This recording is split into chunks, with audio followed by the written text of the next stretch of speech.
and welcome to the Financial Goddess. I am Margaret Milutinovic, your finance and business expert.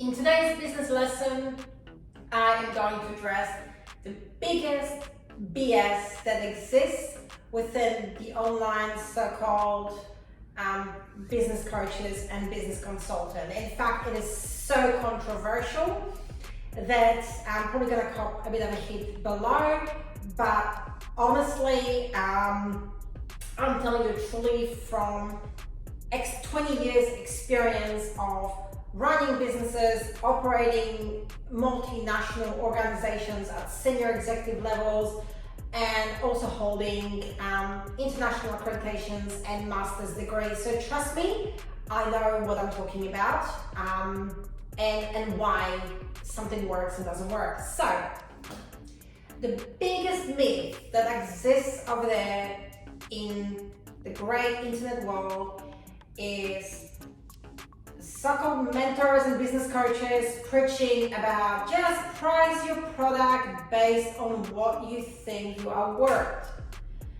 I cannot tell you how infuriating it is when I see this advice, because honestly, it's the biggest BS that I have seen in a long time, and it's just gone viral.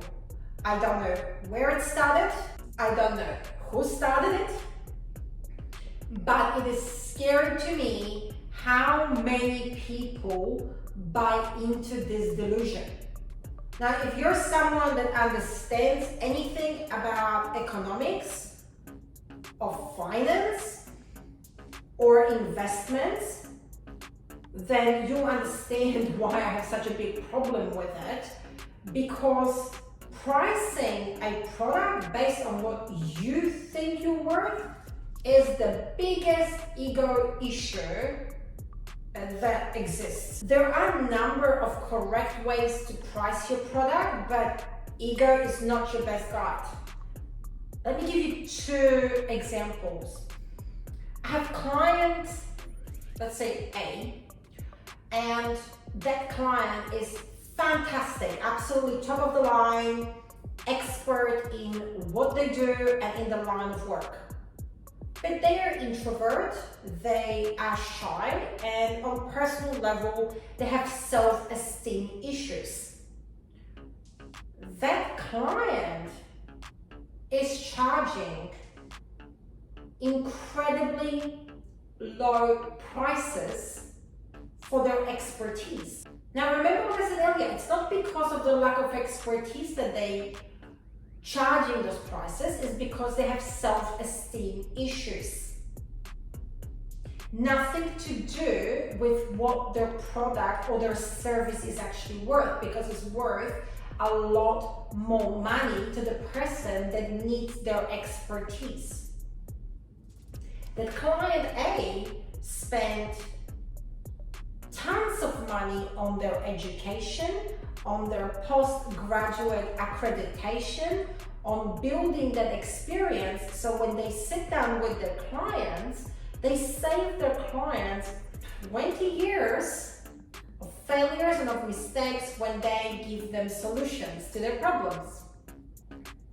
Yet they are not charging what you would expect to pay for that service, because they are charging based on what they think they are worth, because they have self-esteem issues. Now let me give you another example. Let's call them Client X. Client X is straight from uni and has great ambitions. They have no experience. In fact, they haven't actually completed their uni degree in their chosen field, but they believe that the uni cannot offer them any more in that area. They have never run a business. They decided that they are the best thing on this planet, and as a result, because they're charging based on what they think they are worth, they decided to now call themselves a life coach, And they decided now to charge humongous amount of money per hour. As you can see, between client A and client X, there is a huge difference in terms of the quality of the advice and the service that you're going to receive. But it's not priced based on anything tangible rather than individual's ego. And you as my viewer might be sitting there thinking, have your self-esteem somewhere on the scale. You might be the person that lacks the confidence. You might be amazing at what you do. You could have fantastic skills, but you could just lack confidence. You could be really shy and timid about not wanting to be too boastful and not wanting to come across as too egocentric. On the other hand, you might be viewing this video and you might have had lots of confidence and energy and think that you're worth $1 million and you want to live this greatest lifestyle like you see some celebrities or influencers have. But your price point for your product or service has nothing to do with your ego. Let me outline a few basic principles of setting a price to further demonstrate this example. So, like I have mentioned before, there is a number of different ways that you can approach pricing your product or service. The first thing that you need to think about is how much is it actually costing you to produce that product or service. So in terms of a product, there is a whole supply chain that has to be manufactured, it has to be packaged, it has to be put on a shelf. There are people involved in the production of the product. There is going to be a cost involved. Then on top of that cost, you want to add profit margins, right? Because then you got to cover your operating costs of running business. And then on top of that, you still got to make sure that you're profitable. If you're pricing a service, then some of the things that you would look at is what is that service worth to the client and what are other people in your field charging, as well as how much it's actually costing you to deliver that service. So for example, a lot of the times people go, oh my God, I can't believe this, I went to see a specialist and they charged me $300 and they charged me $380. I can't believe my lawyer just charged me $360 an hour. Because sometimes people view it, okay, I went and sat in your office, I asked you questions, you just talked to me, how can the bill be so high? Or in case of a specialist, I just sat for 15 minutes in your office, you looked at my, say x-rays of my results, you gave me a bit of information or a script, how can the fee be so high?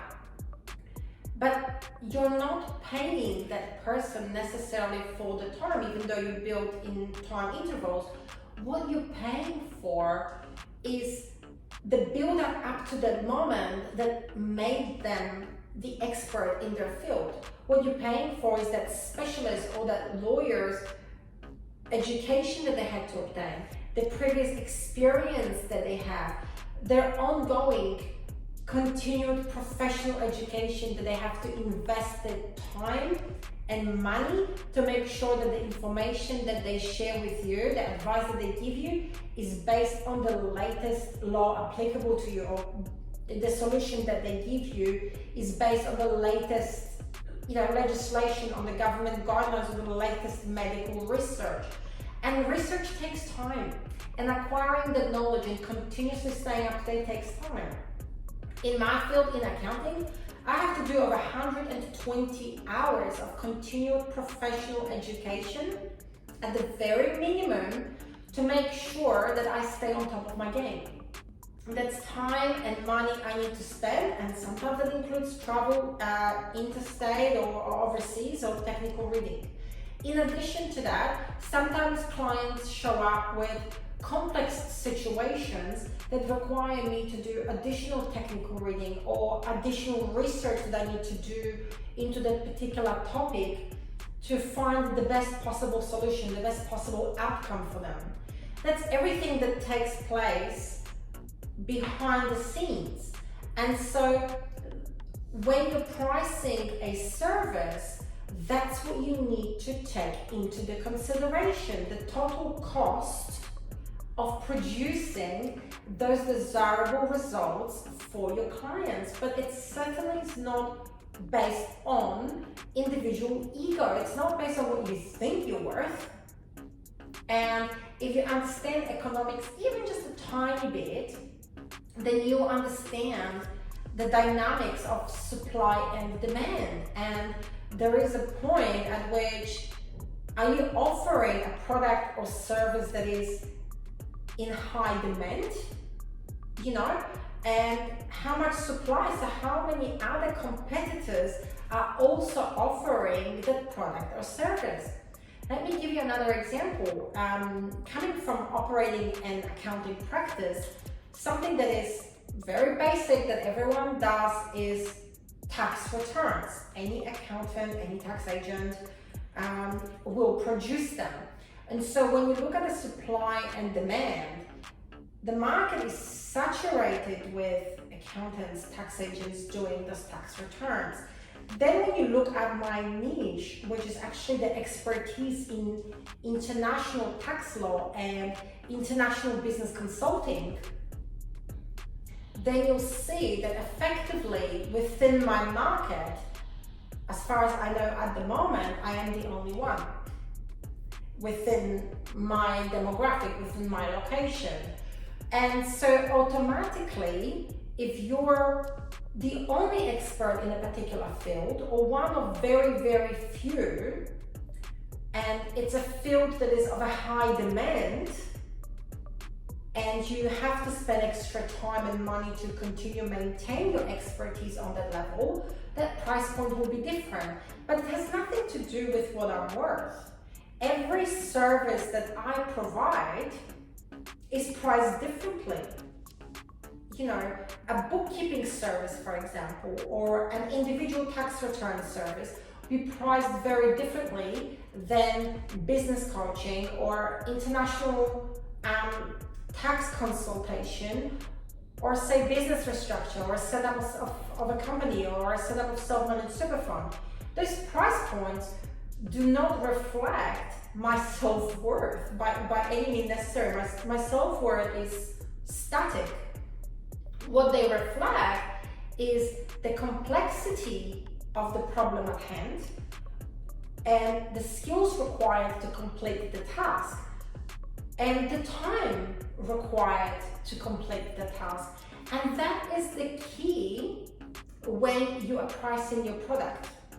So don't price it based on what you think you're worth, because that's an ego issue, and there's no place for ego when you're trying to run a successful business.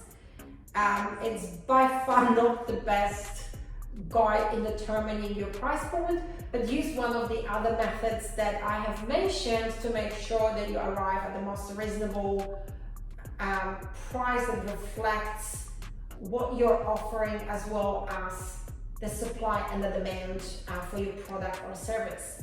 Thanks for watching. I hope you've enjoyed this business lesson. If you did, don't forget to click on the subscribe below, and I'll see you real soon.